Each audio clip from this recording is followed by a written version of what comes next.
My name is Carla from Straten from Sound Idea Digital. We are here this morning with Walstra from Walstra Consulting. We are going to talk a bit about online education and specifically in the South African context of education. On that note, do you think that schools should be encouraging training for their teachers?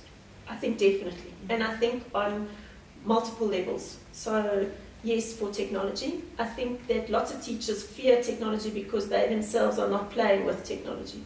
So I do think that we do need to encourage teachers to play, because I think we learn by playing. Yes. I don't think courses necessarily always teach you the technologies. You've actually got to use it. Because when we go on a course, we play, we learn stuff, but if you don't use it or work with it, we forget very quickly. Yes. And so I do think that it's very important for the teachers to be exposed to that.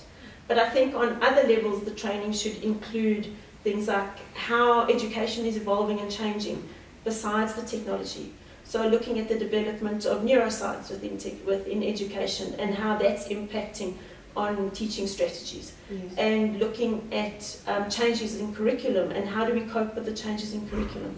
So I think upskilling and informing teachers of changes on multiple levels is continually important. But I think it comes from the teacher themselves. Yes. So I think we've got to almost encourage teachers to want to learn and do so in a positive way.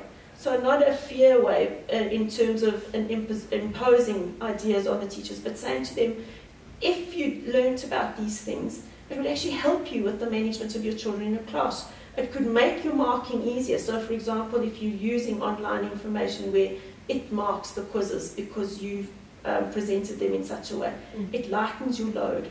But then in the same instance, it's how do you ask the questions so that they're not just knowledge and recall.